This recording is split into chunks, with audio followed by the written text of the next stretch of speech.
All you homeowners have unique needs. Some feel the need to paint their door a vibrant shade of blue. Others have the need to decorate their bathroom with fish, anchors, and other nautical items. And because each homeowner has unique needs, Geico helps you get the right coverage for your home and what's in it. That way, you get exactly what's right for you, even if your needs are unique. Get more with Geico. This is Wheelbearings. I'm Dan Roth from Forbes. I'm Sam Abu-Al-Samad from Navigant Research. And I'm Rebecca Lindland from Rebecca Drives. Oh, the gang's all here. That's good. Yes. So, Rebecca, the last time we chatted, I think you had a Toyota Sienna, which I then got to enjoy. I did have the Toyota Sienna. Yes, and did you enjoy it? Not so much. Oh, no. What happened? It's not a bad van. It's the only all-wheel drive van, but boy, does it feel old. It is old. Oh, yeah. Oh, for sure. Yeah. That was my biggest takeaway. Was just like, wow, this thing does feel it does. So all the new Toyotas are mostly on the new TNGA architecture, and they feel pretty good from behind the wheel. This one, it's okay, but it feels not as solid, and just like all the parts are there. You know, it has a suspension, it has an engine, the steering wheel turns the wheels, but nothing really works in harmony. I'd say it sounds like you got everything. Yeah, One thing it doesn't have is any kind of fold flat storage. Like that's what we had talked about before, was where the seats. Like, and I apologize, I don't think I've sent you the pictures, but the seats wouldn't go all the way, like they wouldn't go out of the way. Like they just went up. It cut down. I think I said we couldn't fit a queen size mattress. We had to like fold it.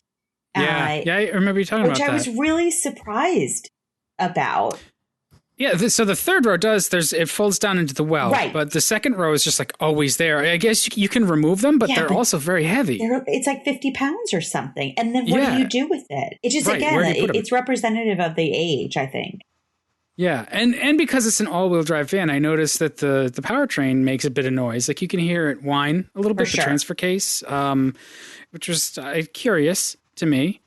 I also discovered, because I was writing an article about trail braking. So I was like, well, let's see what this technique is all about. You can trail brake a Sienna. It's not happy about it. I have to read your article. I don't know what trail braking is. So trail braking is a racing technique where, like normally when you're driving on a track or high performance driving, you're taught you scrub off all your speed in a straight line. And then you turn the wheel. So if you're coming up to a corner, right, you're like, you slow down in a straight line, you let off the brake, you turn and accelerate. Right. Yeah, trail braking. Because what happens is, as you're braking, you're getting weight transfer onto the front wheels. Right. Sure. And you only want to ask one thing of your front tires, especially at a time. So you want them to either steer or turn, but you're leaving traction on the table that way, like unused traction. So the idea with trail braking is you start that braking in a straight line, you initiate it in a straight line, but you turn. And then, by doing that, you'll upset the balance a little bit. You'll either understeer or oversteer, and you let off the brake pedal at that point, and that corrects the balance.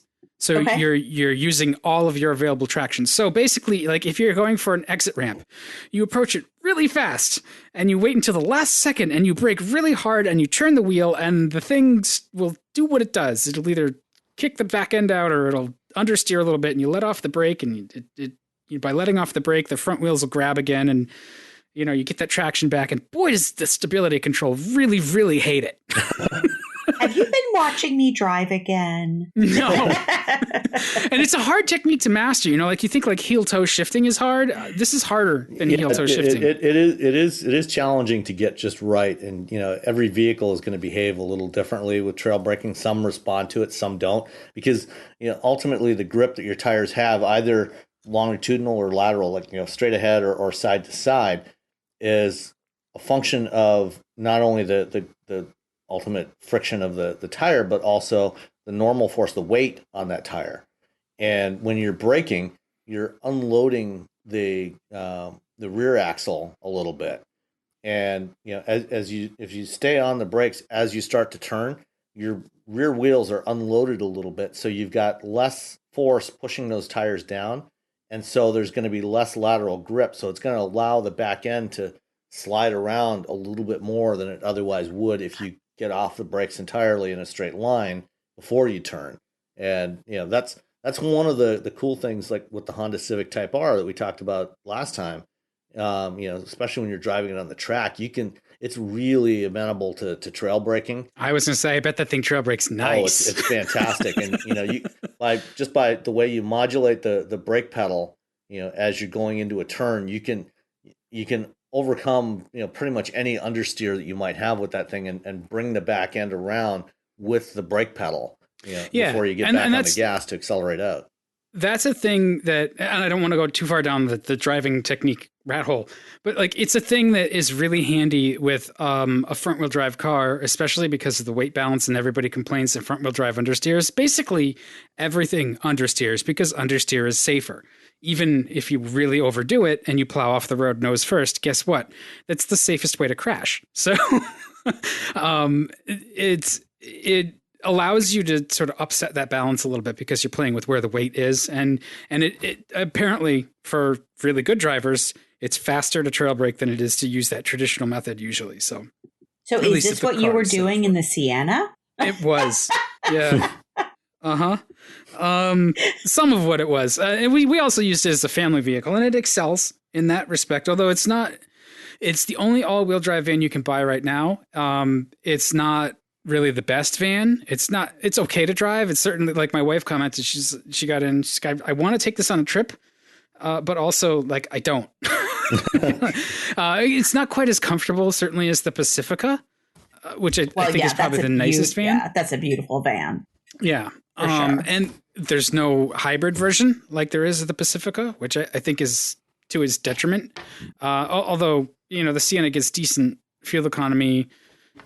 Performance is not really anything you're going to really get concerned about with a van, as long as they can all, keep up and stay out of their own way. It drives okay, which is not really, again, not a ton of concern, but you do notice when you get in an Odyssey and you go, wow, this has that Honda spirit in it, where I bet the Odyssey trail brakes better.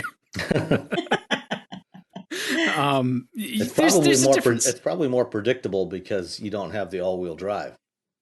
Yeah, that's probably that's the thing too. It's hard to with the all-wheel drive. I think it's probably hard to do too much high-performance driving, and this thing is completely unsuited for it to begin with.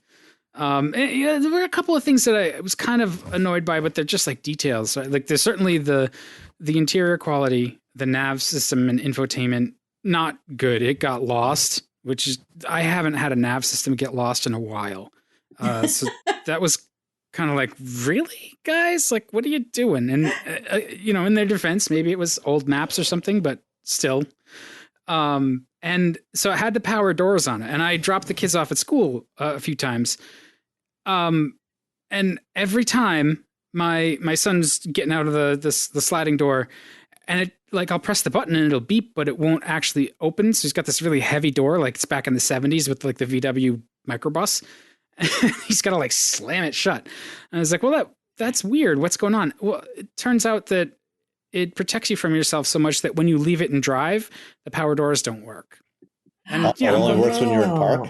Right. So I'm going through the drop-off line at school, and I'm just stopping for a minute. He's just getting out. I didn't put two and two together until the very last day. Wow. So it's interesting because I had an issue with the doors not working also. And it would beep and not do anything. And, right. And we had to do it manually. Well, it turns out that what happened to me was at some point, the switch or the button to turn all those off is right at your knee. Yeah, did you bump it? I bumped it at some point. So when I went digging for the fuse box, which is actually what I was looking for, I discovered the magic button. And so because it just everything just stopped working. And as you say, those doors weigh a ton. Nothing, the tailgate wouldn't work. Nothing would work. And it's the ergonomics of where that button is that I just happened to hit it at some point in time. So yeah, so yeah, it needs a van. It's the Toyota of vans, so it's good. It'll probably be trouble free in that sense. But I think if you were to shop across all of the other available vans, the Odyssey, the even the what's the Kia, the Sedona, it looks pretty, but it's surprisingly not as good as you'd think. At least the last time I drove one, which was a few years ago. But certainly the Odyssey and the Pacifica, you cross shop them with the Sienna. If you really need all-wheel drive, I suppose it's your only choice. But otherwise, I would not pick the Sienna. Yeah, one of my friends. I'm sorry, go ahead, Rebecca. One of my girlfriends has the Sienna, and man, that thing has been through the ringer. She's got 4 of my favorite little humans on the earth. That's who I went to Disney with, and they actually drove their Sienna from upstate New York all the way down and back again without any problems at all. It probably has, I'm guessing, maybe 80,000 miles on it, 90,000. And, the kids have just absolutely destroyed the interior. That's it. As they do. As they do. But to your point, it's incredibly reliable. I mean, that thing just hums right along. And so it's a Toyota. It is. Yeah. It's a Toyota. And living in upstate New York, I have to ask if they have all-wheel drive. She probably does because she's a physician. And so it's one of I think they have a Subaru. They had a 4Runner. And I think they have this one. And so, it's one of those when you have to get to work, when you have to get to the hospital, you do. But I'll ask her. But she should have a Volkswagen Beetle. Isn't that what the plow driver drives to the plow? I'm dating myself. I'm sorry. But no, the Sienna is, it's tons of reliability. It's a Toyota, but it is. It's definitely time for a redo.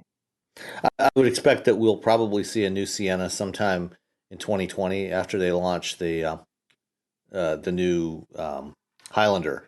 The new Highlander should be launching either late this year or early in the new year. They showed it at the New York Auto Show last spring, and that updated version of the platform will probably be the basis for the new Sienna, as it has been in the past. So that's right. I forgot the Highlander hasn't been updated either. Yeah, so that's coming. They unveiled it in New York, and I'm surprised that Toyota doesn't typically show new vehicles that far in advance of launch, and I can't remember if it's launching late this year or early in 20, but it's coming soon, and sometime after that we'll probably see the Sienna. In fact, we may even see the Sienna at the LA Auto Show next month. That would be logical. Yeah. Well, maybe we'll expect it and then we'll be disappointed if it doesn't show up. It's just they replaced it. I got a Subaru Ascent on the other side of that, which really sort of pointed out how sort of lacking in control integration the Sienna was, because the Subaru drives like all of the different groups were talking to each other, at least on one day. The suspension strokes and the steering, it kind of works a lot more in harmony. And the Ascent doesn't have the newest version of Subaru's infotainment, but it's better than what was in the Sienna. The last time I drove one was, I guess, about a year ago. And I think the impression holds up where it's the biggest Subaru. It's quite large, actually, but it's a little bit more narrow than some of its competitors, or it feels that way anyway. So it's actually pretty easy to place it in parking spots and stuff. But 3 rows, well thought out. Not a whole lot of real criticism to make in terms of it being a family vehicle, other than like, it's kind of tough to go from a van to a not a van and be like, I don't understand why people who need 3 rows don't buy a van after spending a week in a van. It make, especially if you have younger kids, that you have to strap into car seats. I have never understood why anyone would choose an SUV over a van in that case, because, the van, you've got the lower floor. It's just easier to reach in and strap the kids in to get them out, as opposed to, reaching up to get them into a utility. Yeah, and vans you clearly have never been a Greenwich mom. I'm just going to say that. Well, apparently not. And a Greenwich mom, like, really what you want is an R class. Yeah. No, actually what you want is a Range Rover, but that's another story. But no, I think, you can look back historically, and a lot of Gen Xers really like, especially, well, they just like their SUVs. I think people because I mean, I agree with you completely. I don't have any kids, but I agree with you completely. A van is much more practical. Yeah, but it just goes to show you that humans are not rational when it comes to buying vehicles. Absolutely not. Like, as I'm the very tail end of Gen X, like the last 3 years. But we, as a generation, we sort of grew up in minivans. My half of Generation X, to say, where the earlier half of Generation X, it was station wagons. And no, you're right. And the boomers certainly had station wagons, and so boomers are my parents. And I'm the upper half of Gen X. So. Wow. Well, I am too. I am too. And actually, when I took my parents on the Chrysler Town and Country launch in like 2006, I think it was, my mother had never been in a minivan. Really? Really. She was like, wow, this would have come in handy when she had 8 children. Yeah, and you're like, yeah, no shit, Mom. They had really never spent any time in a minivan, and she loved it. It was really cute, actually. Yeah, and it's like, that's the thing. Like, the boomers were definitely station wagon parents. And, as a kid, we had wagons, but I remember very distinctly when the Caravan came out. I was like, well, that thing's cool, to my 6 or 7 year old self. But we were ferried around in those things. So our reaction against that, certainly as parents, I think, has been the crossover and SUV for a variety of other reasons too. They're popular. But the Ascent really, it throws about the same shadow as a minivan would, but you give up something for that, that form factor. But in its competitive set, I think it's pretty good. What I didn't really like about it was it didn't get great fuel economy, because I think it has the 2.4 liter turbo. And so it was like 22 miles to the gallon. It consumed more fuel than I thought it would, because Subarus these days are generally pretty efficient. But I think without a turbocharged engine, it would be kind of pokey. It would get better economy, but it wouldn't keep up quite as well as it does. And the CVT in it is probably also not the newest iteration, because at certain situations, like part throttle at 30 miles an hour, you can feel it like hunting. Like, I'm going to give it a little throttle, I'm going to back off. I'm going to give it a little throttle, I'm going to back off. It's like the electronic throttle was programmed weird. It couldn't just relax. So it's this weird pulsation. I wonder if, and I agree with you, the fuel economy does make sense. I haven't driven the Ascent yet, but I do think that vehicle needed a turbo. But I love that size for the Subaru brand. Oh, it's perfect. It really is. I mean, it's exactly what Subaru owners want. But, you made me think of something else. I wonder, I've been playing around and trying to put every vehicle that I get, I've been trying to use the adaptive cruise control. And pretty consistently, and I think this happened in the Sienna as well. Or no, I'm sorry. It was in the RAV4 hybrid that I had. I get car sick. Yeah. So Toyotas tend to do that to me. The Sienna didn't have great adaptive cruise. The Ascent actually does have pretty good adaptive cruise. The eyesight system is pretty good. Their lane centering sucks, but I don't generally like lane centering anyway. But I wonder if the CVT is what's making me a little bit more car sick, because I've used adaptive cruise in other vehicles and have not gotten car sick. I don't know. I struggle with that too. I think it tends to do with a lot of factors. Yeah, just how it's going to sort of modulate the acceleration coasting when it actually has to use the brakes. A lot of cars, they'll be, when you use the adaptive cruise, they turn into like binary drivers. They're accelerating or they're braking. They're not coasting. The Germans do it the best. Most newer cars, a lot of the earlier ACC systems did that quite a bit. They would brake really hard or very abruptly. Right. Most newer ones are a lot smoother. They'll start gradually bleeding off speed earlier. Part of the challenge there, is,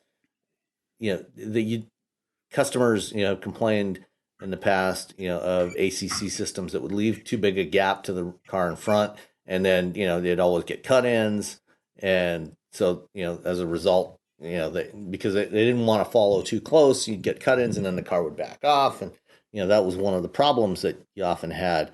Newer ones, tend to be a lot smoother, in part because they've got better engine control, to manage the throttle speed, and they can use the transmission and the brakes and all this to control the speed more smoothly than they could in the past. And I think actually with the CVT, if you're going to use the transmission as part of it, it's probably smoother because it can seamlessly go to a lower gear ratio. There's no step, so they can just ramp it up. They're also putting those the distance adjusters in a much more intuitive place now too. Yep. And so you're able to fix, because that's one of the things I run into, especially in the New York area, where people just cut in and there's such aggressive drivers and everybody follows really closely but I have noticed the last couple of vehicles that I've had, it's much easier to adjust that gap. What is it called? You called it something much more technical. Just the gap. Yeah. Space cushion. The space cushion. I like that. Yeah. Well, the other thing too is with Toyota, some manufacturers, including Toyota, they always default, each ignition cycle, it'll reset back to the maximum gap. Whereas others will remember whatever the last gap you used was, like in our Civic. Right. If you set it at the shortest gap, the next time you use it, when you turn it on, that's what you get. It remembers your preference. And Toyota always, every time it resets it back to the maximum gap, and then you have to tap it down again if you want to shorten up that gap. That's equal parts infuriating and probably admirably cautious. Yeah, and Toyota's a conservative company, and so they tend on the side of caution with these things.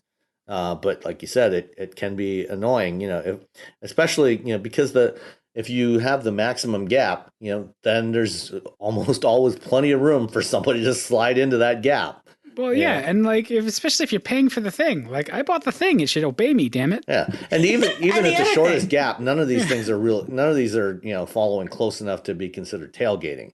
There's always more than enough room for it to stop. Unless the person in front of you panic stops, there's almost always enough room to safely slow down and maintain that gap. Well, see, that brings me to another thing, but I know Rebecca, you had another thing. So you say your other thing first. What other thing? I don't know. You said, and another thing. Because I was teasing you because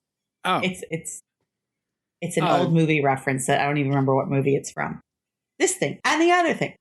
Go ahead. Oh, well, I was just going to say, speaking of panic stops, the emergency braking systems. Have you guys ever had those just freak out and deploy like maximum stoppage? Yes. At the worst opportunity. In fact, the first time that happened to me was in a Subaru.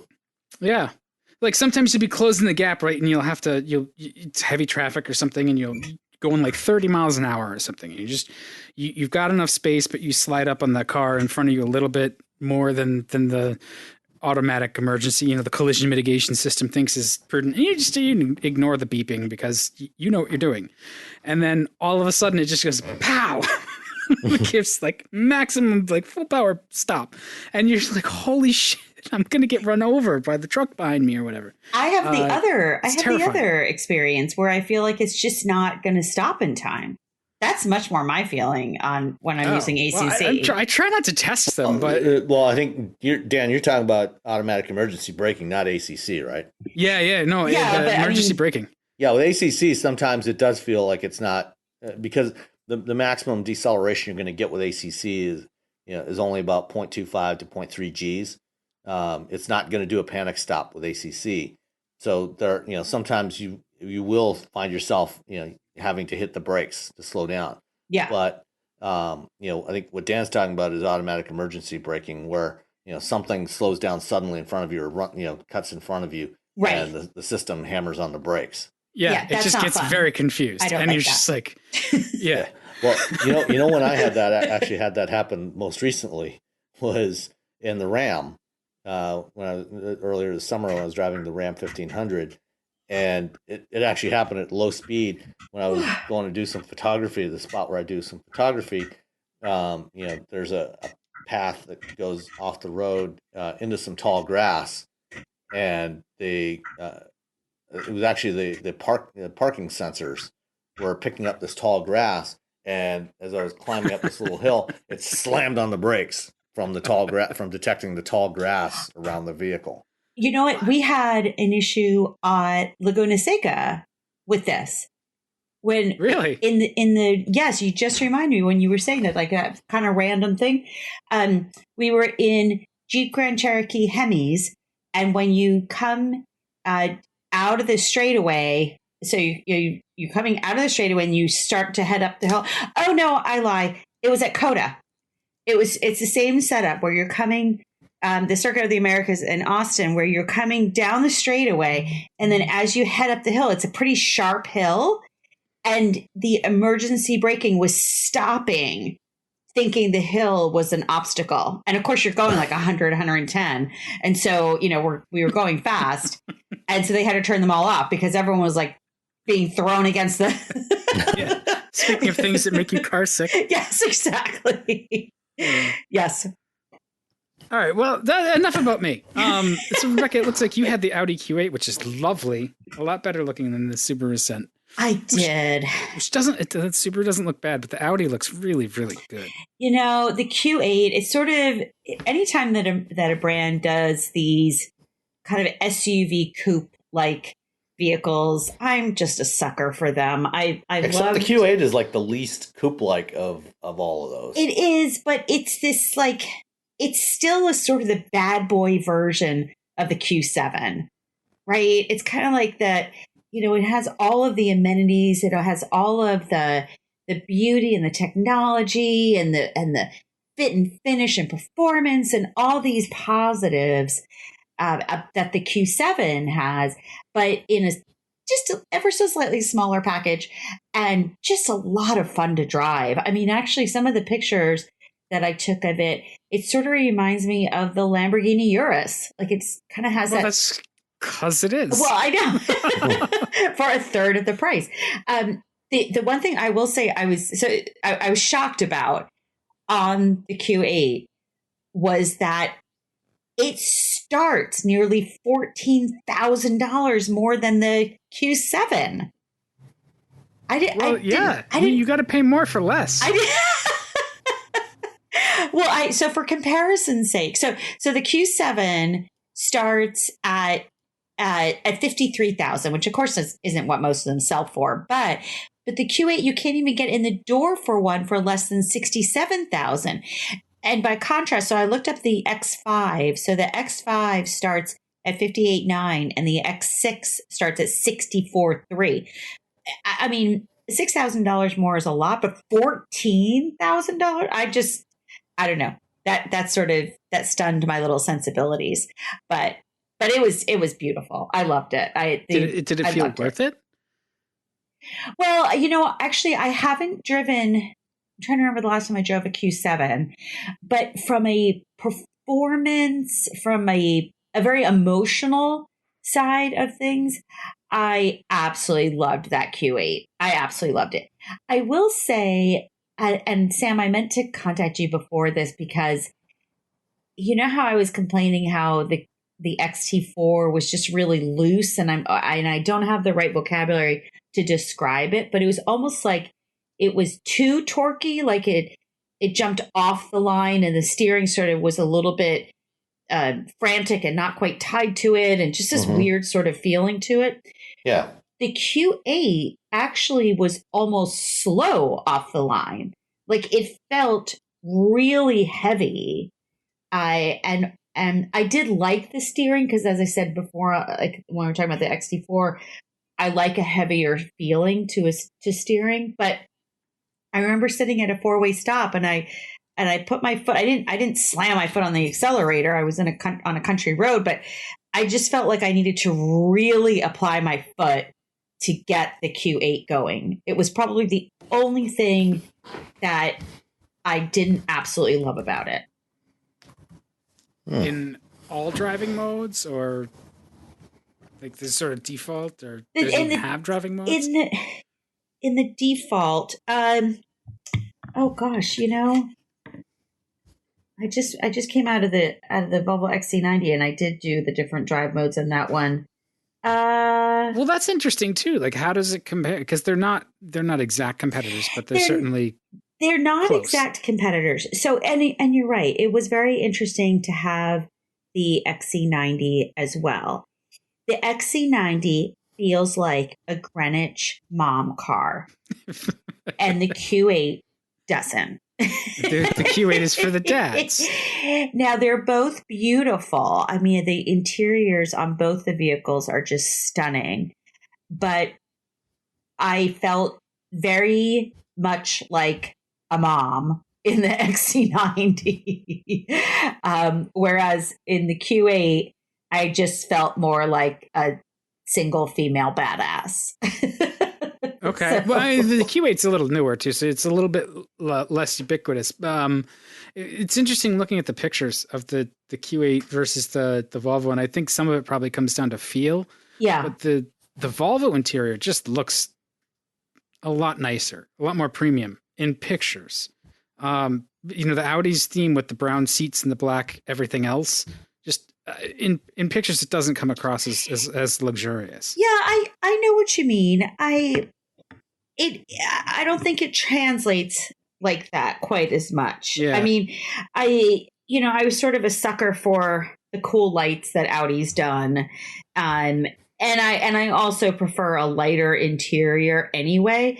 The brown, though, that was in the Q8 was just beautiful. But I do like that the XC90, I like the fact that all the seats are exactly the same, whereas they didn't cheap out on the second and third row. They're basically the same driver's seats throughout, yep. Which I did like. And, I think the pictures, when I'm looking back at the pictures also, because the Q8 did the same thing. They have the same seats as well. And I think that the materials are softer and a little bit more techy than in person than the XC90 is coming across. Because the XC90 was gorgeous. It was just beautiful, light interior, gorgeous soft grays. Whereas the Q8 was a much darker interior. But yeah, the Q8 definitely looks sleek. It's got that large, and we've talked about piano black. Yes, and they do provide a cloth to wipe everything down. That's good. Yes, you're going to need it. You're going to need to do that regularly. Yes, exactly, and you do need to do that regularly. So I think the Audi is a little bit more on the tech side of things, whereas the XC90, and maybe because it is a couple years older, I don't think it's that, because I think it's more just the nature of what Volvo wants that vehicle to be. Yeah, the kind of personality it has. It's not meant to be as techy, or maybe as forward looking. As from an interior standpoint, as what Audi wants to do. I agree. And I bet the Audi drives better than the Volvo. They drive differently. I mean, the Volvo, this was the hybrid version. Right. I didn't, the plug-in hybrid actually, which I didn't take advantage of. And I, this is a total side note, but I do need to see about, I would like to get a charging station here at home to try it out a little bit more.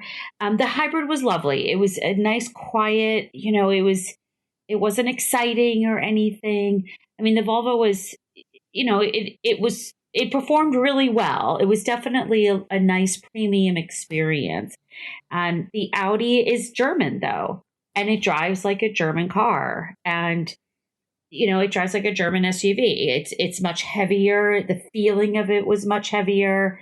I'd love to get it up to a decent speed. I didn't get that opportunity.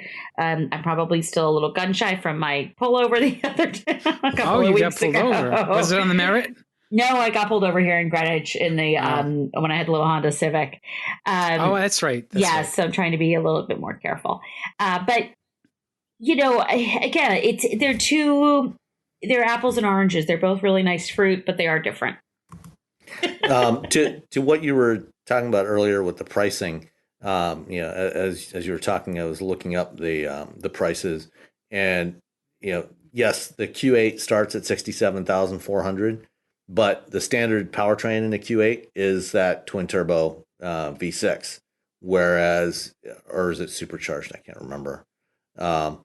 At any if it's turbocharged, they'll say it's supercharged. If it's supercharged, they'll say it's turbocharged. Well, with Audi, they call it a 3.0T even when it's supercharged. Right. It says TFSI. Yeah.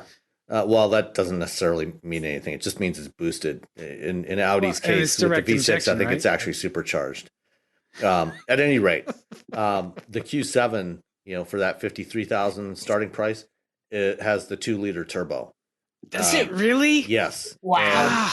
That's gotta suck. Right? To get the 3.0T, you have to step up to the top Prestige trim level, which has a sticker price of $67,850.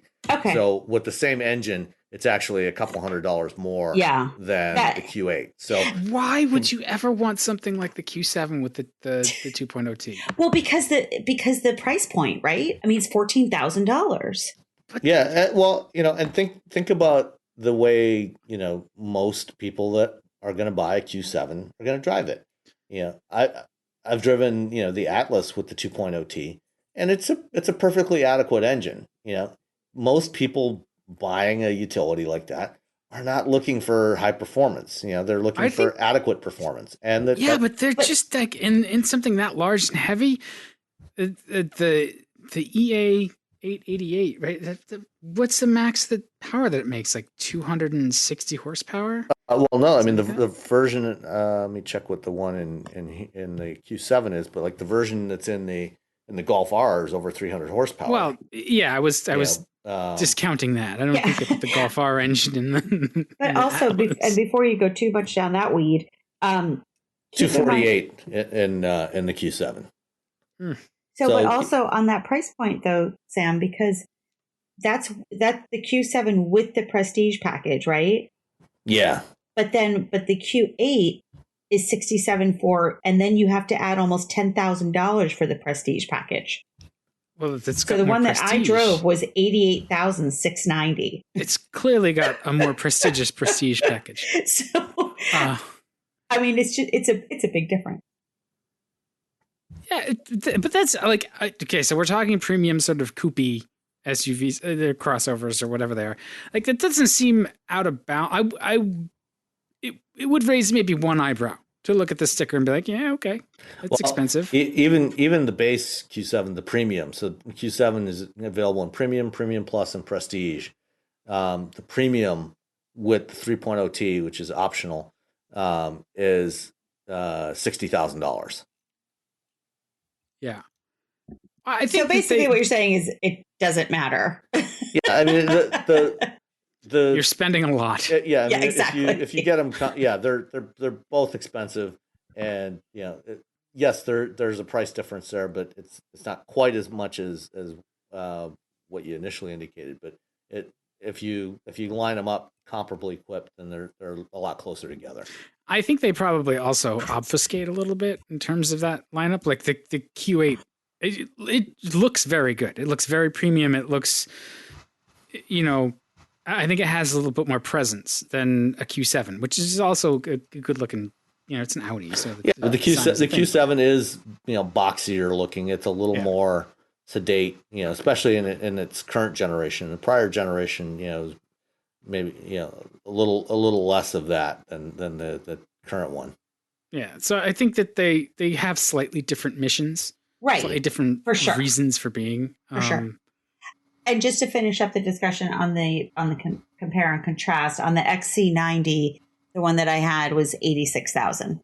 So these are pricey vehicles. Yeah, well, and that one's a plug-in hybrid too. Right, all-wheel drive Inscription. Oh, the Inscription. So yeah, that's sort of I think that's their top. That's the top of the line. Right, that's actually that's a good deal. $86,000. Yeah, because so you look at that car, and it's loaded for $86K. It's got should be for $86K, right? So, but you look at the Audi. There's at $88K. There's probably options to go. I don't think so. Okay, maybe. Both, maybe. I didn't build the most expensive one. I don't know. I mean, this one has the one that the Audi's not a hybrid, not a plug-in hybrid. No, you're right. It's not. The one that I had the $99,150 for the Prestige, $5,950 for the luxury pack, which was leather seats, leather massaging seats, which was fabulous. That sounds nice. Extended leather package, Alcantara headliner, dual pane glass. And then there's $2,750 for the adaptive chassis package. And then there was another few thousand. The cold weather pack is $600. Towing is $650. Polished wheels are $1,000. The CD player is $100. Wow, they really get you. But it comes with a front filter panel. So I got that going for me. What the hell is a I have no idea. They specified it out. I'm looking at the picture. It's a good looking panel. Oh, okay. I don't know what that is. But so anyway. For what it's worth, the Lincoln Aviator Grand Touring Black Label is also in that mid-80s price range. So it's about a similar price, although it is more powerful, significantly more powerful than the Volvo. I think the Aviator is probably more powerful than anything else in the class. Except for like a Mercedes AMG. Sure. Yeah, that Lincoln's Aviator's nice. about 500, just shy of 500 horsepower. But like, it's just so you can't price an e-tron, right? Or an Audi hybrid. So that's where I say like the Volvo's a good deal because you get the hybrid. It's inscription trim. There's no options because it's loaded, and it hasn't cracked $90,000. Which yes, it's an expensive vehicle. It's a premium vehicle, but it again, it looks like $1 million. Maybe it's just me, but I think it looks more expensive than it is, both inside and out. And it continues to be a really good value if luxury SUVs can be considered a good value. No, it's a beautiful. I mean, the Volvo is absolutely beautiful, and I've said before, my sister drove hers absolutely into the ground, and it's a really beautiful, elegant experience. The only thing I was very surprised about, and I actually have a little 1-minute video that I don't know if we can tack on or something, is I was shocked. It has this terrible mechanical voice when it comes to, like the voice recognition system. So when I pressed it and I would say, take me home, and then it would come back with, there is no address. But it's this awful, like, I don't know, 2005 voice. I was shocked. Like there's no elegance to it. It totally broke up the experience. And it was funny because I played it for my sisters too. And they were like, wait, what is that? Like, I know. Like I was expecting the Waze lady or something, or right? Alexa. Well, Census is going to be replaced soon with a new Android automotive-based system that's launching on the Polestar 2 and on the XC40 electric. Oh, that's right. There's a website where you can play with it. Yeah. Well, my Android, I will say my Android Auto worked seamlessly. I did have a couple of issues. I know we've talked about the Volvo system before, and when I had the XC40, I didn't have any problems with it. The XC90 was not as intuitive. It took me a while to figure out how to turn down the radio and how to change it. I think I messed up on the buttons the first time that I did it on the steering wheel controls. And so then I thought, oh, that's not it. So then I didn't know where it was. Yeah, because the knob is... there's no knob. The knob is the fan knob, right? Right, exactly. Yeah. Yes. And so the knob... they changed that on the XC40. Which is super annoying because you're not going to use that. Most people aren't switching back and forth, all the time. And so once you figure it out in a given car, you're probably going to be driving that same car for a while. No, but the volume though, you don't change the volume a lot in your car? Well, that I do. But again, once you figure out where it is, then it's... No, once you figure out where it is, of course, as with anything, as with any of these controls. So yeah, and the premium car makers are doing this a lot, where they're trying to change the paradigm. I'm actually looking at the photo of the XC90, and I'm just remembering things that, like, when I spend a week with one of these, I spend most of the days like grabbing the wiper stalk when I'm looking for the shifter. I turned the car off 3 separate times today when I meant to put the gear shifter. Yep. I was in a parking lot. and it was torrential rain. And I saw a spot that I was sitting there and I turned the engine off. I was talking to my sister and I said, oh my gosh, there's a spot that's closer, so I'm not going to get quite as drenched.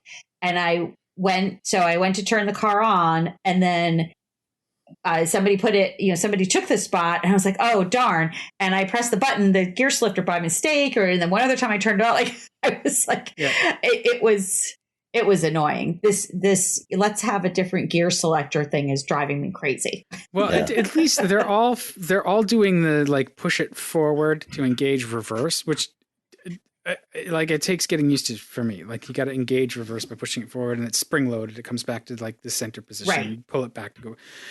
So they're all kind of doing the same thing. So we're trained on the sort of pull it down, like, and they all go in a line. So I think some of that is just what we're used to, and if you were to own it, you'd quickly get used to it. But I still don't like the fact that it takes me like 2 moves to get it into drive. Yeah, that's the big issue I don't with like the that. Volvos is that you have to double tap it to get it into either drive or reverse. A single tap puts you in neutral. Right. Right. The wasted motion drives me bonkers. Right. Well, and if you don't do the double tap, now you're in neutral, and if you let your foot off the brake pedal, you're going to start rolling. Yeah. And that's not good either. Exactly. Yeah. My upper driveway is very steep, and it comes into almost a blind turn. Like if the person's not paying attention, if you're paying attention, you can see me coming as I'm backing down, but I have to practice the gear selector for every car because I have to be driving. I have to get going really fast. And that Volvo, and you're absolutely right, Sam, I ended up in neutral a number of times, especially when I first got it.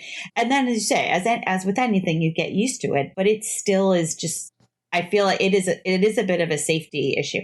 The other thing that I was very surprised about was, and you know what, I have to make sure it was in the Audi. Did you guys have? I'm sorry, it was in the XC90. The backup camera I thought was really dark at night. I don't know have you guys had this experience at all with it? So you know how some it's been of them a while really, since I drove the XC90, so I don't remember how some of them are really well lit. Yeah, usually there's usually some sort of brightness control somewhere where you can adjust that. Oh, in the display. You know what? Let me see. Really, what you should do is find out who had the car before you, so you can yell at them for the settings they left. No, you know what? I apologize. It was actually the Audi that had a really dim backup camera, and the Volvo had a really bright one. Because I took pictures of each of them because I was really surprised, and I was at I was at my sister's and dropping off something at night, and I was really pleasantly surprised at how much lighter it was. But the Q8, I was disappointed with that. On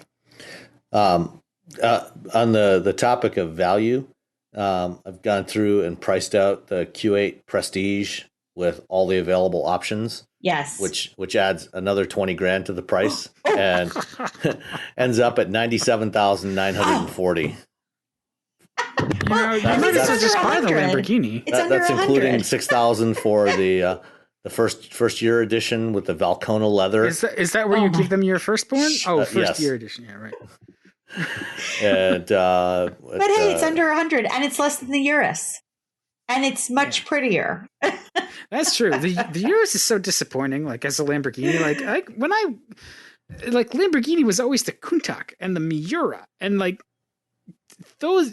The Urus is not, to me, it's like I don't care how good it is. It's not a Lamborghini. It looks like a friggin' Audi. It's just it looks like an Aztec. It's so dull. So it looks like the Pontiac Aztec. I mean, and I hate the LMO 002, but like at least that thing's just appropriately bonkers. And these Lamborghinis are not.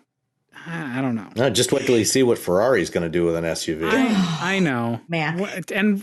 Fine. Whatever. Sam, what were you driving? I had the Lexus LS500h. That's a lovely car. It is, except for that trackpad. That is not a lovely trackpad. And it was interesting. 10 years ago, 10 or 11 years ago, when they initially introduced the LS hybrid, and at that time it was the LS600h, they paired the hybrid system with a V8 as opposed to the V6 that they have this time. And, in the review I wrote for Autoblog at the time, I made the case because it was like about a 20, almost, I think it was about a $16,000 premium for the hybrid on the LS back then. Right, but it was like V12 performance, though. Yeah, close to it. But but it only got like 3 or 4 miles per gallon more, or if no, it was even, I think it was even less than that. Right, but the point wasn't the fuel economy there, right? Well, that was why they badged it as an LS600, as opposed to the 460, because you had the LS460 base one at the time, and then the 600, because they were using the hybrid system as a performance enhancer. To try to replicate, like V12 performance, without having to do a V12. This time, it really is more of a fuel economy play relative to the standard LS500. And this generation of LS is the first one that doesn't have a V8 engine. 30 years of LS, that the LS, and the ES were the first two Lexuses back in 1989, and this time, for the first time ever, there's no V8. There's the twin turbo V6 and the hybrid. And, the hybrid is, really significantly more fuel efficient, which is interesting, that they've gone this direction. And they're actually doing the same thing with the new Highlander. The Highlander, when that comes out, the current generation Highlander uses a V6 with its hybrid, and the new one is switching to a 2.4 liter 4-cylinder. To get all the fuel economy. But on this LS, this is the same powertrain that was in the LC500 hybrid I drove last year, I think, and it's actually quite good. And this is actually quite a different hybrid system for Toyota that they put in these two, in the LC and the LS. It's a new generation, and interestingly, it's actually a lot like, you remember the 2-mode hybrid system that GM had in their trucks and SUVs back 10 years ago? Yes. I do. This is very much like that, because you've got the 2-motor hybrid system plus a 4-speed planetary gear set, attached to that. And so, higher speeds, highway speeds, it can, shift different ranges. Toyota calls it their multi-stage hybrid. Or Lexus calls it a multi-stage hybrid, and it's conceptually basically the same as the old GM 2-mode hybrid system, with clutches that can lock the motors at higher speeds for more efficiency. And it seems like they might have actually done it right compared to what GM did, because it's actually getting quite a bit better fuel efficiency, and also maintaining decent performance with the thing. And it's still an LS, so beyond the trackpad, it probably doesn't have any other faults.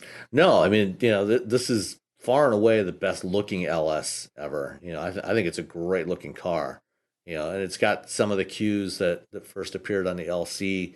In terms of the way they've executed the fascia and that spindle grille. I think on these two cars it actually works really well. And at the back end, it's more tapered. I hate to use the word coupe-like, but more of a fastback design than before. Would you say it has a fast C-pillar, right? Fast C-pillar. Right. Yeah, and more sculpted sides. It's a much more interesting car than any prior generation of the LS. And it drives really well, and it's got some interesting features to it as well, like the ADAS stuff that's on this thing. One of the things they've done, a lot of cars now have blind spot monitor systems that use a pair of short range radar sensors in the rear corners, in the rear bumper, on either side.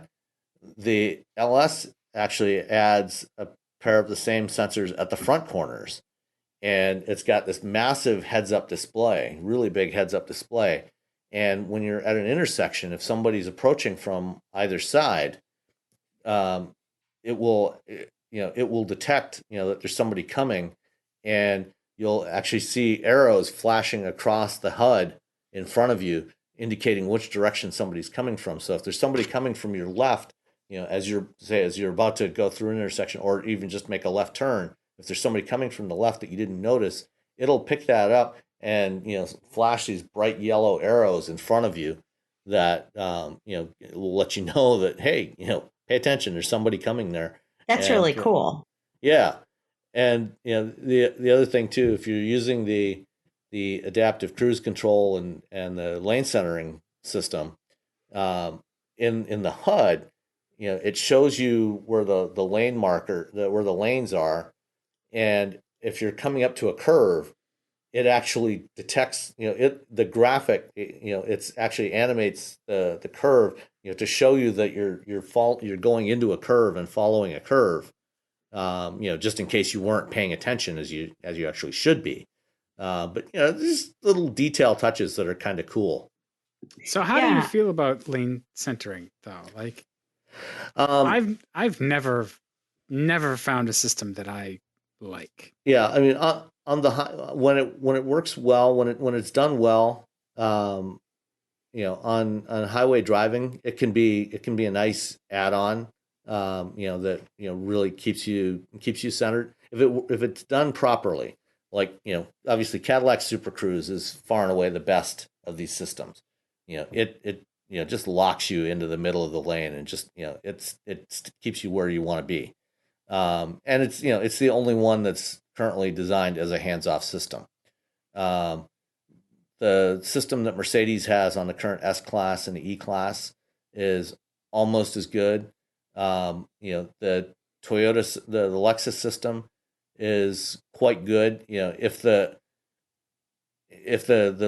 curve is fairly mild, it'll follow it. But if it starts to bend in a little tighter, it will not stay in the lane. It will drift outwards. Actually one of the other best systems out there now is the Copilot 360 Plus that they have on some Ford and Lincoln vehicles now.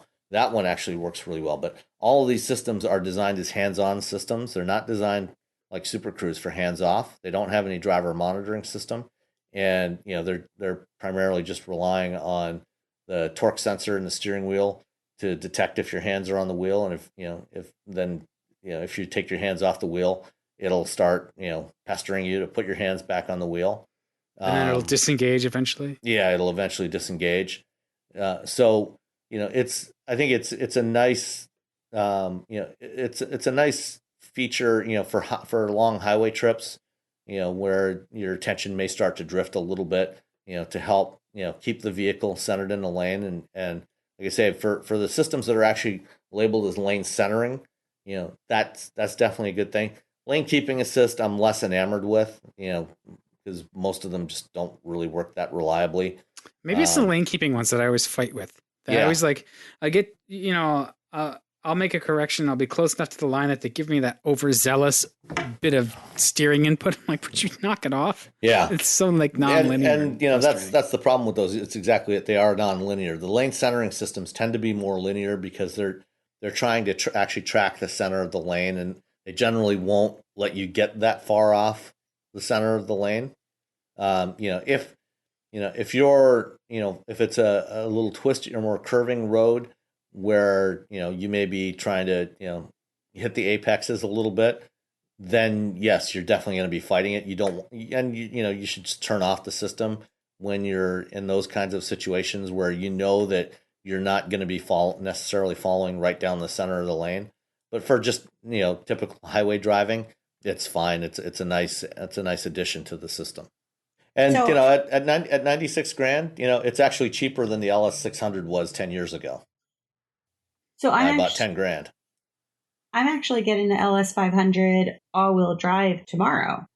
The hybrid or just the gas one? I think it's just the gas one.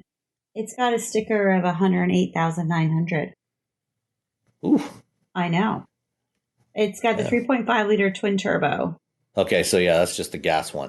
That engine is, it's like, that one stomps down the road though. Yeah.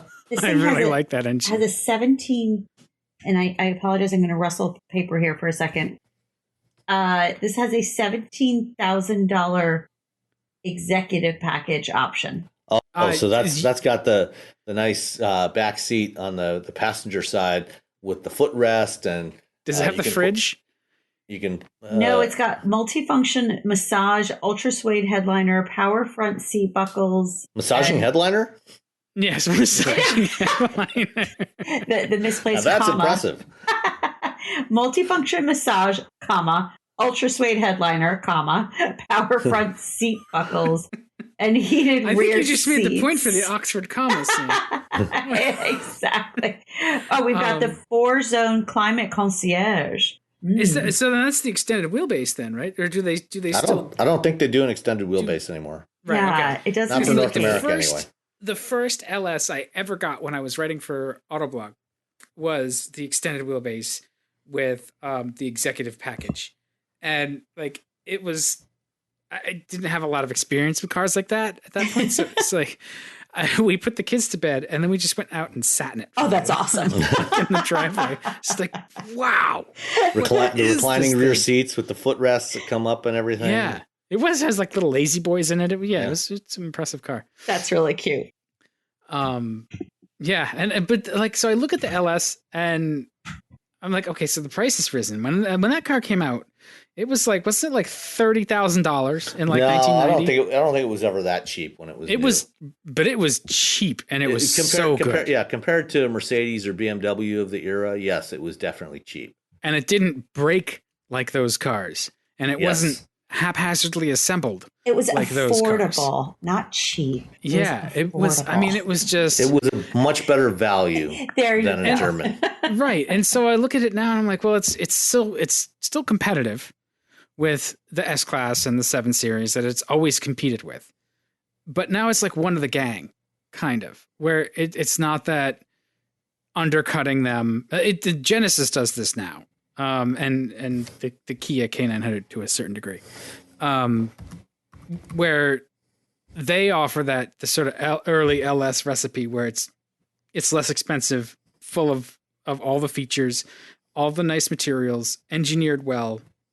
So it's almost like Lexus doesn't have anything to prove anymore with it, but I almost wonder if it's also sort of lost some of that original LS spirit. Like I see an early LS, the first couple of generations, and they still just have a presence to me that the newer ones kind of blend in. Like they look like it could be an LS, could be an Avalon or ES, something. Maybe it's just the early ones were kind of bland looking. They were bland, so maybe it's just me. And according to the font of all human knowledge, known as Wikipedia, it did actually have an initial starting price of $35,000. So you're right. I thought it was more than that. It was close. Wow, yeah. I'm impressed. Impressive.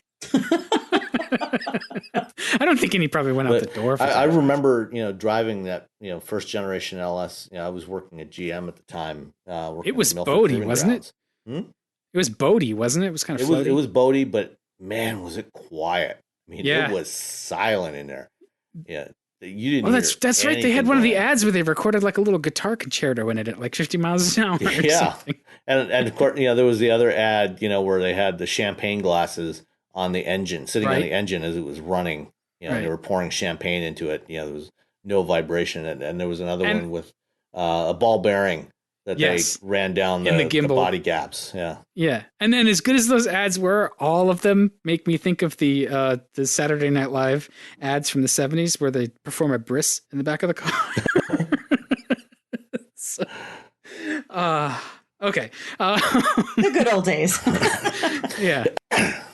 But yeah, I wonder if it must be just me. Like if you guys still feel like the LS hits the mark, then it's just the end's problem.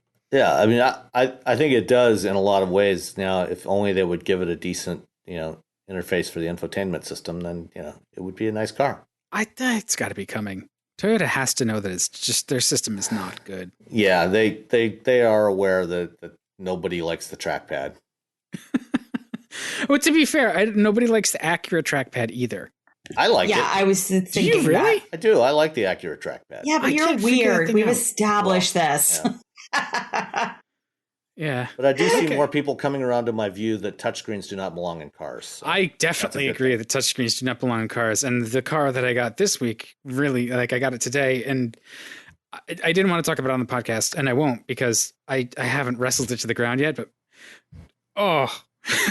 Which one? I don't see that at all, though. I mean, look at what Porsche's doing. Look at the screens on the Audi. I think it's actually... You can have screens, but like it's important to not have important stuff in the screen. Like I shouldn't have to tap a touch screen and then like press little fake not buttons so I can adjust the fan speed.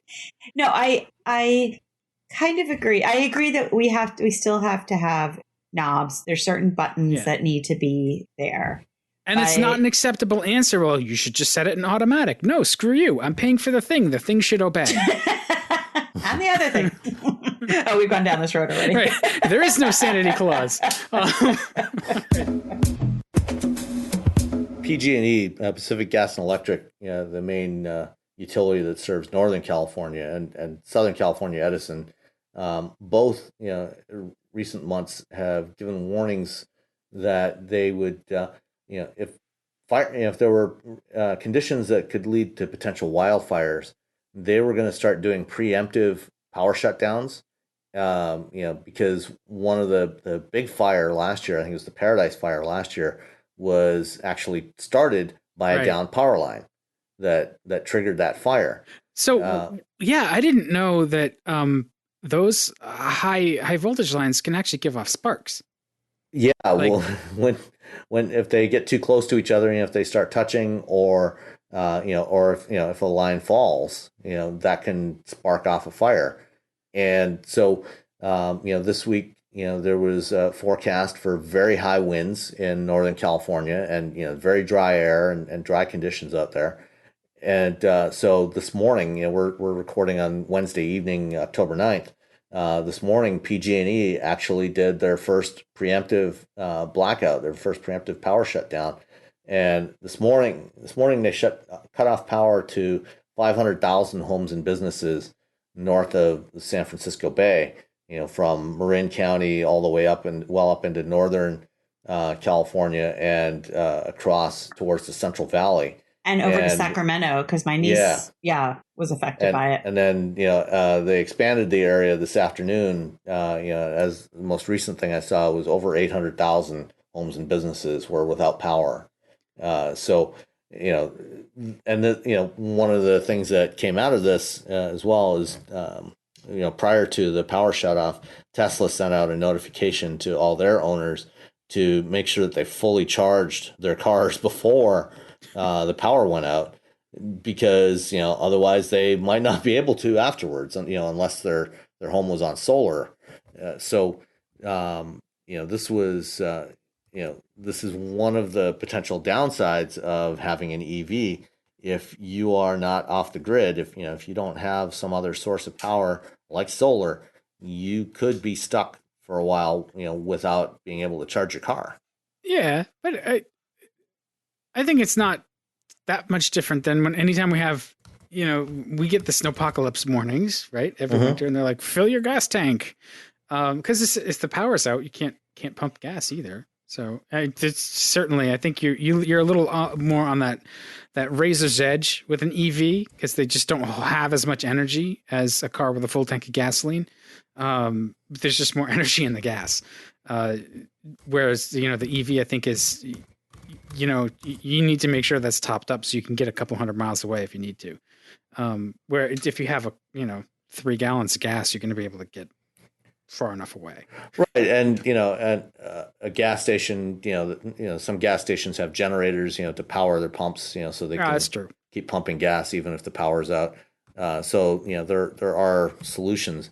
And, again, today Elon Musk tweeted out that, they're going to be working to add battery storage and solar to all of their supercharger stations, which eventually will help. But he also tweeted out the same thing 2 years ago.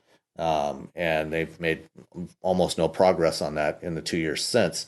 In fact, I saw something interesting this evening that, somebody actually calculated, how many solar panels would be required for a supercharger station. It takes about 300 panels to produce about 100 kilowatts, and the current version 2 superchargers, each charging station, each charge point itself puts out about 100 kilowatts. So, some of the bigger superchargers with 24 stalls would require 7,200 solar panels. So how much physical space would that? So we're not. That's a lot of space. We're not talking about just having an awning over the chargers. You need a significant amount of real estate to get enough power to power these chargers at their normal rate. And then when it's cloudy. Well, even when it's cloudy, you can still, solar panels will still generate. They'll still generate power, just at a lower rate. And the other thing is that if you equip the charging stations with stationary storage, stationary batteries, then when it is sunny, you can peak that up. So you don't necessarily need to have the full number of panels. You can have fewer panels, but it still takes a lot of panels to power high power, DC fast charging stations. Even if it only takes 80% of those panels, it's still a lot of panels. Yes, that's a lot. That's expensive and it takes a lot of space. Hey, so we have a question on Twitter. Oh, we do? Okay. Yes. If you could choose a vehicle not sold in the U.S., what would it be and why? Ooh. I'll go first. I'll go first. Okay, go ahead. Well, it's not going to be true in a little while, but the Land Rover Defender. Yeah, that's coming to the States next year. I know, but it's been a long wait. Yeah. There was a zebra one that lived in Boston, that lived right near Tom and Giselle in Boston. And I just loved it. I would walk by that street just to go see it, just to visit it. It's funny. The lawyer that is at the office. So our office is right by there.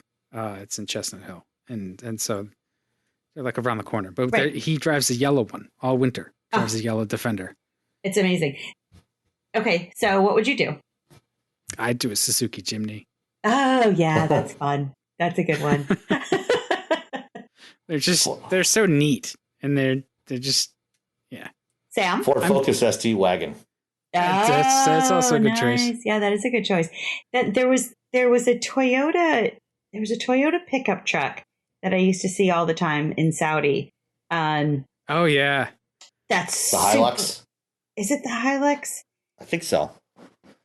Those are the ones they sell overseas. It's definitely not here, and it's just not. It's kind of like the Tacoma, I guess, but it's not. I don't know. Right. And then are usually like camouflaged and decked out. Yeah, it's the pickup of choice of rebel armies everywhere. Yeah, exactly. They're reliable. They are. They're tough and they're durable. They're reliable. And they're relatively inexpensive. You can keep them running forever. And there's they're great for a mounting machine guns on the back. There's a whole rabbit hole you can go down with that, and it goes back like decades. Thinking about like motorized war material, right? Like that's where the Jeep came from, right? But the Jeep was very popular with Axis powers. If they could swipe Jeeps, they would, because the Kubelwagen was a piece of junk.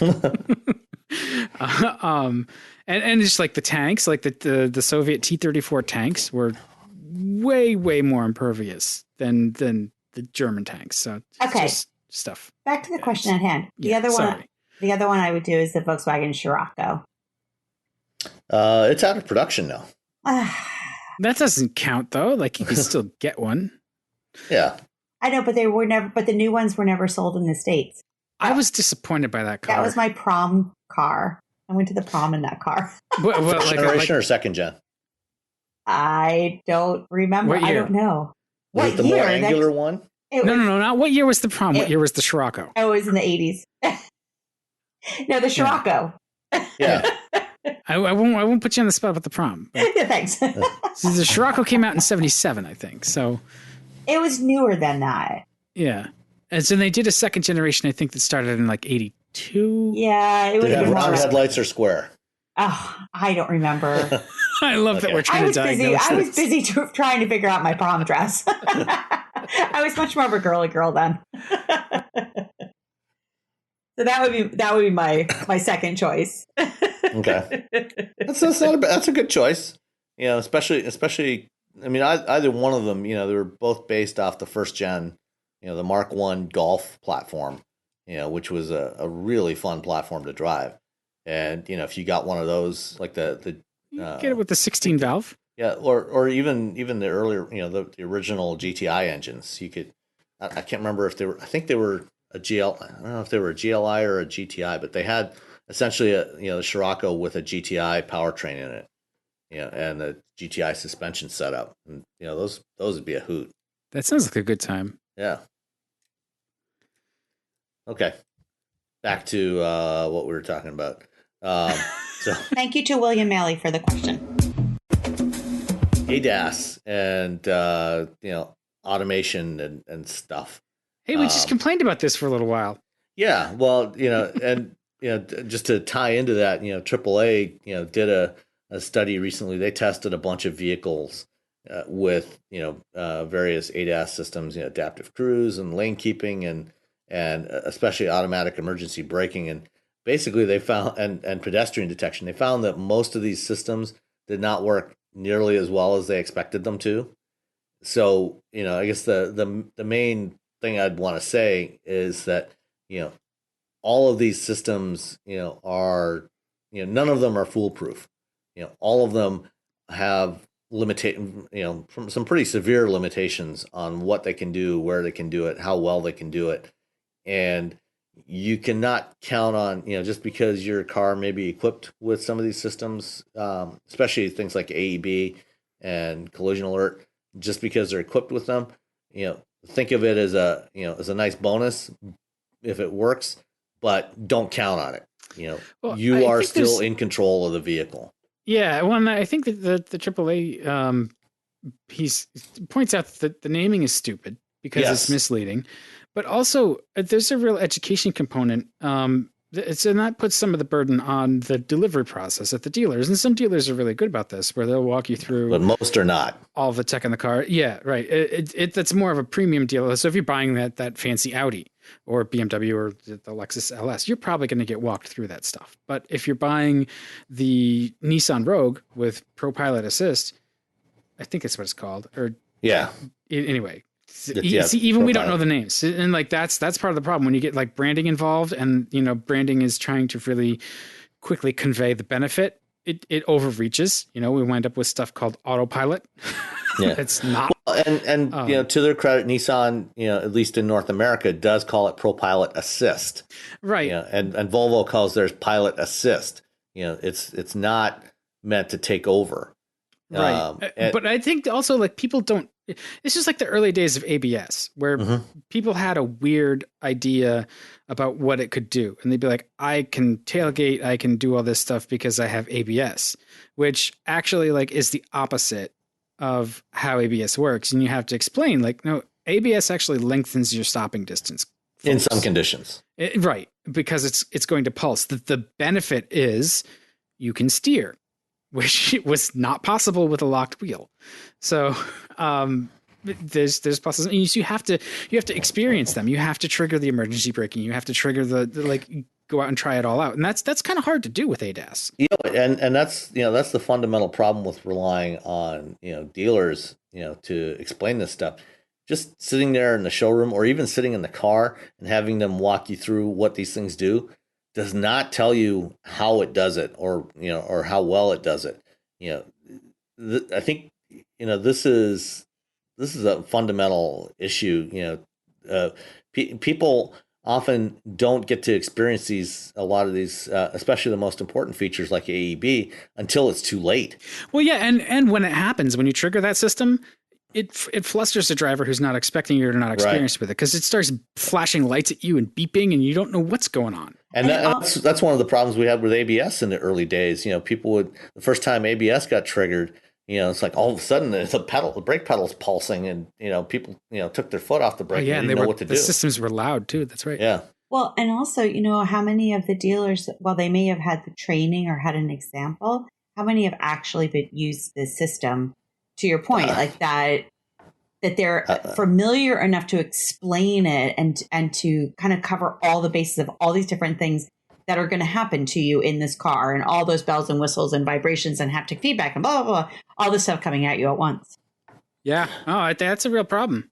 And it's all different. Every brand is different. And so you have a multi-line dealer. Good luck. Yeah. And, they don't all work the same, and they all have different branding, different brand names. And I've written about this in the past, that we really need to standardize these names. I mean, just ACC is an example. You got, I think Hyundai calls it Smart Cruise Control. Toyota calls it Intelligent Cruise Control. You have all these different names for essentially the same function, and there's variations in how they work. But if we at least consolidated on the names like we've done in the past with ABS and traction control, then we could. That would be a step in the right direction, but we can't even seem to do that. And then on top of that, you've got the names that kind of imply that it's more than it is. And that's actually, going back to the Lexus for a moment, that's actually one of the nice things I liked about that when I was looking through the specs. Their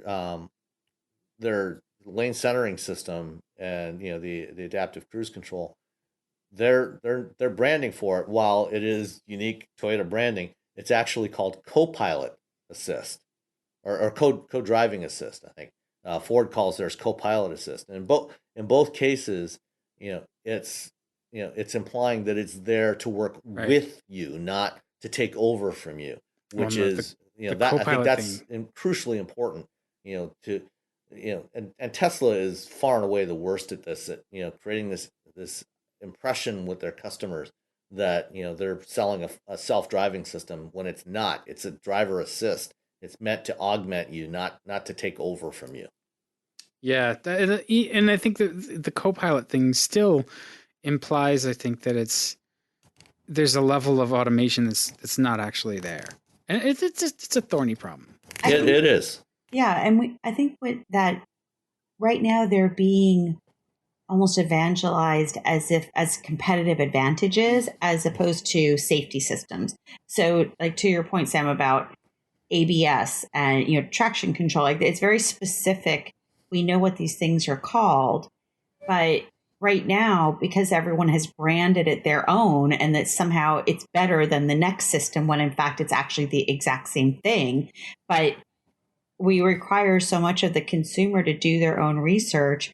And even then they may not really understand what each thing is because you have to learn it all over again, whatever they're called. And so I think, it would be nice if we could sort of back away from it being used as a marketing leverage and instead being used for what it actually is as feature that should be standard, like rear cross traffic alert and whatever the things they call them. But I think that would be a good thing. Yeah. I agree. That's what we're here for, to explain to people. Just listen to our podcast, because it's never gonna happen when you're trying to sell cars in such a competitive market. They're never gonna get their naming straight. They're always gonna confuse you. So you buy the thing. Right. This is a really good sort of segue into the issues of tech being oversold, where over the last couple of weeks we saw Smart Summon roll out with Tesla. And it's very clearly beta software being tested by the public. Oh, yeah. It's unbelievable. Have you seen any of the videos? Oh my gosh. I saw a couple of videos. I saw the one where the car almost it didn't stop. Just barely missed a car. Just barely missed the car, right? They were in a parking lot. And then the other one that was actually really sweet but kind of funny was when the older guy ran after the car. Yeah. Did you see that one? Yeah, I saw those both. Yes. I mean, it was very sweet of him. But yeah, obviously it's really egregious and it is just so irresponsible. And what's the point? Like, I'll tell you what the point is. When Tesla has been selling full self-driving for the last couple of years, that full self-driving package, they have not actually been able to book that revenue to their bottom line. It's deferred revenue until they actually deliver the feature. They're getting the cash, but on their income statement, they can't book it as revenue yet. It's deferred revenue. And wait a minute. If they're getting the cash, where are they putting the cash? If they can't put it on their, if it's not revenue, are they holding it in escrow? I don't get it. Well, no, they're using it, but it doesn't count towards their net income yet. Well, they don't have net income. They have net losses. They have negative net income. So, it's accounted for as deferred income, and then when they actually deliver the feature, then they add it to their bottom line net income. Oh, that seems shady right off the bat. Well, I mean, actually, that's not that's not an uncommon practice in a lot of areas. When you're taking a deposit for something, or taking payment for something that you haven't delivered yet, you don't count that towards your profit. That's just the way it works. You still get the cash, so you have the cash available to work with. Right. Okay. So they're basically, it's a way to raise the money to deliver the thing. Right. So, but now that they're actually delivering these features, that they added, autopilot, navigate on autopilot late last year. Now they're adding, this smart summon, and those are counted to, as features of their full self-driving. And, so each time they add, one of these features, roll out one of these features, then, they can take a chunk of that, depending on when you bought full self-driving. It might have been $3,000 or $5,000 or $6,000. They can take a chunk of that revenue and count it toward, as current revenue towards their bottom line. And I think that it's totally not a coincidence that they happen to do this, less than 2 weeks before the end of the quarter. So they can count this deferred revenue towards their bottom line on their third quarter earnings, which are going to be announced in a week and a half. Which are going to be a bloodbath otherwise? Wow. Yes. Okay, so basically then they've rolled this out in beta form for accounting purposes. Yes. So that they can put more money toward, more cash towards their bottom line. That's disgraceful. Unspeakable. Yeah. Well, that's typical Tesla. They've also their deliveries are up too, though, right? Like they're not at the level they want to be, but just barely up over Q3, but they were short of what was expected for Q3, or just barely up over Q2. I mean, they were up by I think less than 1,000 units, but their mix, their volume mix was, based on all estimates, was actually significantly worse than in the past. Their Model S and X sales were down. Model 3 total volumes were up, but the mix shifted significantly from the higher margin, dual motor long range units to the short range plus units or standard range plus units. So does that indicate that there's pent up demand for that cheaper Model 3? Yeah.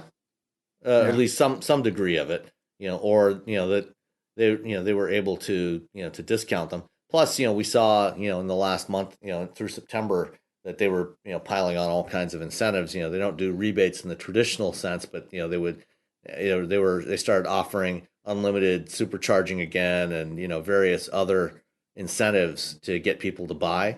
So they managed to eke out a slight increase in volume in total unit volumes. But it's all the expectations are that their actual revenues for the quarter are actually going to be down, even though their volumes were up, because the transaction prices are expected to be down by several $1,000s compared to the prior quarter. Yeah, and it's interesting what you say about the mix. Just anecdotally, I see more Model 3s than any other Tesla on the road. Yeah, I mean they've sold vastly more. Yeah, they're very popular. So I wonder if there's just there's virtually no demand for the S or the X right now. Pretty much, yeah. I mean, demand has really declined substantially, both here in the U.S. and also overseas. If you look at the registration numbers for Norway, where Tesla was huge in Norway for a long time, and the Model 3 is actually selling pretty well there right now. But, S and X sales have just cratered over there. But didn't they take a lot of the incentives off, the government incentives off there, though? No, not in Norway. It was in one of the Scandinavian countries. I thought. I think it was the Netherlands. Finland? Okay. We're just going to name them all. But It's one of these. At any rate, S and X sales are down significantly. They scaled back on the incentives, though, and that's going to impact it. Well, that's going to bite here in the U.S. too. Oh yeah, for sure. And it's already biting here in the U.S. And that's believed to be the combination of the cheaper Model 3 that gets similar performance and similar capabilities to the S, and the fact that you can't get the $7,500 tax credit on the S and the X anymore, or even on the Model 3 for that matter, has pushed people towards the lower priced models, because the fact is EVs are still more expensive than internal combustion engines. Yeah, and now we've got really formidable competition showing up as well. Yeah, I mean with the Taycan, and there's going to be more stuff that's going to be announced next month at the LA Auto Show. There'll be several new EVs announced that are really going to be directly targeting Tesla, and we'll talk about those in the coming weeks. But there's a lot more competition coming. Yeah. So Summon. If you have a Tesla, please don't use Smart Summon. And so we talked about this in Slack just briefly. It was like they have all the sort of the screens you have to click through, right? And it's like, well, don't use it unless you're in a private parking lot. And so they have be more than the usual caveats. Feet. You have to be within. You're supposed to be within line of sight of the car, no more than 200 feet away. Only in private parking lots or driveways. And when there's no pedestrians around. So even if A, that set of conditions never exists. B, but even if they did exist, there's nothing that Tesla does to actually enforce those conditions. Well, yes, and if you're just a couple hundred feet from the stupid car, looking at how slow this thing is, like it's very cautious. Just walk to the car, even if you have to run through the rain. Just run through the rain. It's a novelty. It's a novelty, but. But we shouldn't be and humans are not rational, participants. So they go for novelty. I did not sign up to participate in some rich jerks beta test amusement. Yeah, beta test. I was like, no, you test it on your estate or something. Get away from me. And even videos showing people using it on a private driveway where there's one video that I saw. Somebody backing it out of the main part of their driveway, going forward into, another part into the garage. And it's, going across the grass and everything. These things are, running across, they can't seem to distinguish grass from pavement, running over curbs, almost running into people. There's been numerous, reports of, these things, actually hitting other cars, not just near misses, but actually hitting other cars or hitting the edge of the garage door frame, and scraping up the side of the car. Which is great if you own a Tesla, because that's going to be real fun with their trying to get parts for service. Get repairs. And so this was the Twitter fight I got in with someone when it the first weekend we were seeing all the videos. And it was like that's really that is irresponsible, and it should be better regulated, and it should not be on the market, because what's going to happen is that car you're gonna find it's going to fail in with one of the set of circumstances that it's least good at detecting. So it's going to hit a child or an animal or an old person or something, and it's going to be tragic, extra tragic. If a Tesla hits me, that's one thing. But if it hits my kids, that's worse, right? Right. And unfortunately, the National Highway Traffic Safety Administration has completely abdicated its responsibility for regulating not just Tesla, Tesla in particular, in general, but all of these automation systems in total, they're not doing anything. Not that they were doing a whole lot, in the prior administration, but even less now. Well, there was some sort of there was a decision that they made about something where they said it's the feature is this, not that, and I forget what exactly it was, but it was just basically how it's classified by the automaker. But you guys are NHTSA. Call nonsense on that. Come on. Yeah. Yeah. And so now that we sound like proper Luddites, like the technology and pushing it is great. I do wish that our regulatory system could catch up to it, because I do think that with the misleading naming and just the completely irresponsible like foisting of this stuff on the uninvolved public is dangerous, and like bad things are poised to happen. And I don't know what happens when that stuff does happen, other than like people shrug and like, well, it's the price of progress, and that's not true.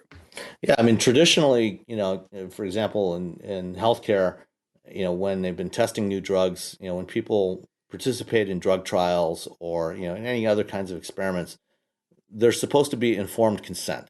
The participants are supposed to be, or they're supposed to be informed about what the risks are, what can happen. And, they're only supposed to give consent after they have been properly informed. The reality, is that, especially with this stuff, almost nobody really understands what this technology can do, what it's really capable of, what it's not capable of. And worse, it's bad enough that the owners of these vehicles, are nominally giving their consent without really understanding the risks. But on top of that, you have all of these other bystanders around that they did not consent to be part of any experiment.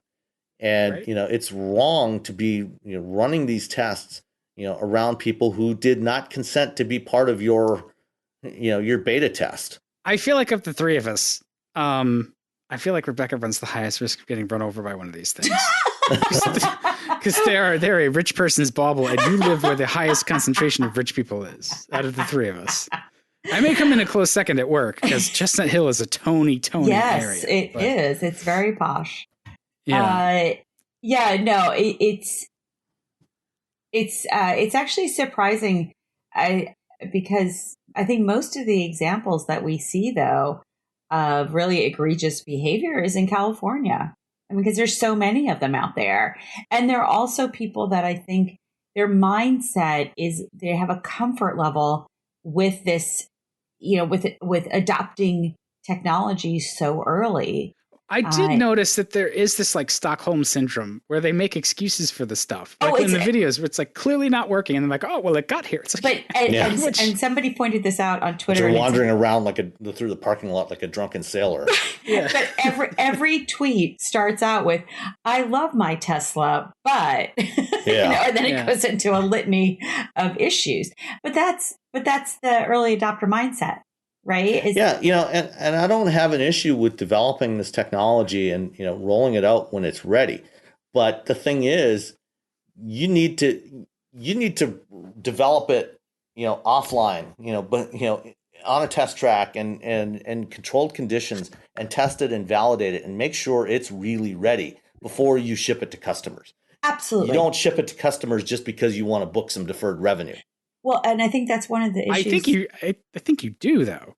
You see, but this is one of the issues with Tesla all along, and with autopilot. And I'm making those finger quotes, because they did ship it out to people, and they are using not only owners but the general public as their test cycle. Well, the owners, like, that's the crazy thing to me, is the owners are like willing to do it, and like. But they don't perceive it. Look at the guy that tragically lost his life, and on which one? On multiple occasions. Because there was another one recently too. This was out in Mountain View on multiple occasions on his commute. Walter Wang. His autopilot malfunctioned. Right, it did the same thing over and over and over again. At the same location. At the same location, at exactly the same point on the road. It's like running over the same pothole over and over and over again. But he did it anyway. And wondering why you keep bending a wheel. Right. And it's shocking. It's really, I mean, it's tragic. It really is. And it is a Stockholm syndrome. It's bizarre. Yeah. I mean, I wrote an article earlier this year about that after his family. This is Walter Wang, who died last year in Mountain View. Yes, exactly. After his family filed a wrongful death suit against Tesla. And while I have total sympathy for the family, and their loss. At the bottom line is, and I think that Tesla was totally irresponsible in shipping this product. At the bottom line is, if you actually buy this product and you try it and it doesn't work, and then you keep using it anyway, ultimately you have to take some responsibility for that. Yes, Tesla needs to be held accountable, but so does Walter Wang, and and any other user that gets into a crash because of technology that does not work. No, and they know it does not work going into it. In his case, he not only was he aware of it, he had actually reported it to Tesla, and had the car took the car in on multiple occasions to have it checked out, and he still continued to use the system. It's the overserved. It's the overserved mentality, right? Yeah, I was overserved. Yeah, and I mean that right. It's tragic, and it ends in tragedy. And before everybody accuses us of just bashing on Tesla, which obviously we are, and I think for rightful reasons. The same thing applies to other automakers, and we referenced it before when we were talking about ADAS. A lot of these ADAS systems do not work as well as they should, and I think that it behooves automakers to actually make these systems better before they put them on vehicles.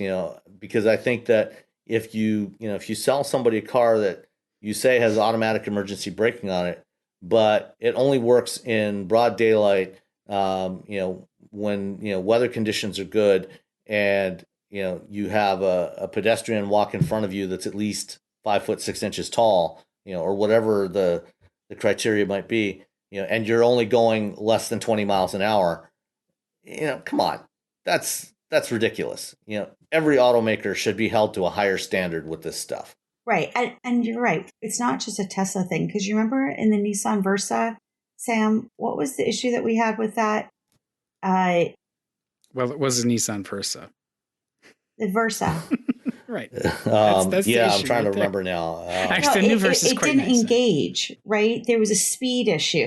Like it, and I've run into this too, where some of the systems give up at low speed because they don't have the set of sensors to do low speed. Yeah, and they'll maybe flash one thing at you, and all of a sudden you're like, wait, what just happened? Oh, I think Sam, I had put on. I was driving and I had put it on. I had put it on adaptive cruise control or something, and it was actually, it was one of those, like, all the moons hadn't aligned properly. I had not aligned them all properly. Yes. And so the system all of a sudden wasn't working, but it was not clear that it wasn't working.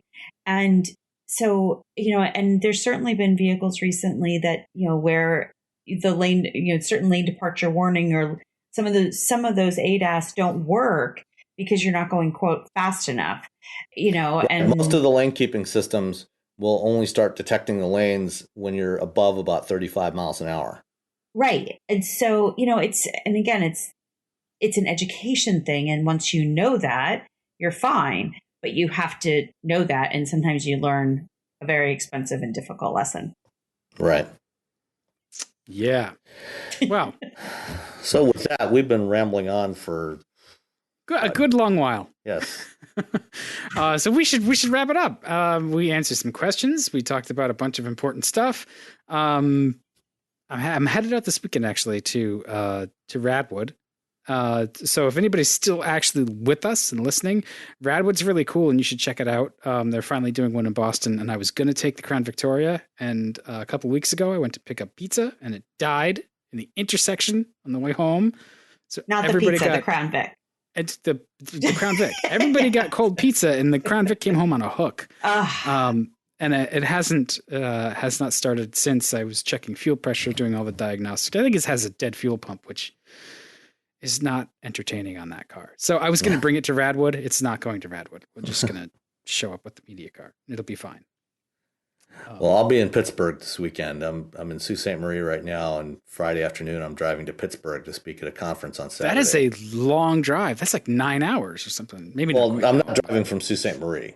I'm driving from Detroit, so it's only about 4.5 hours from there. Okay. Yeah, I was going to say Sault Ste. Marie is like I'm flying back from here tomorrow. Yeah, that's there's a lot of across. Yes. To do. Well, down and then across. Yeah. Yeah. So I'll be in Pittsburgh if anybody wants to look me up. And I shall be celebrating another trip around the sun on Sunday. Oh, congratulations. Thank you very much. Mine is coming up soon, but we won't talk about that either. Yeah, exactly. I shall be 39 again. Yeah. And that's a fine. I admit it, I'm old. I'm 53. I don't care. Yeah, you're a guy. It's different. All right, everyone. All right. Catch you next week. Bye. Right. Bye.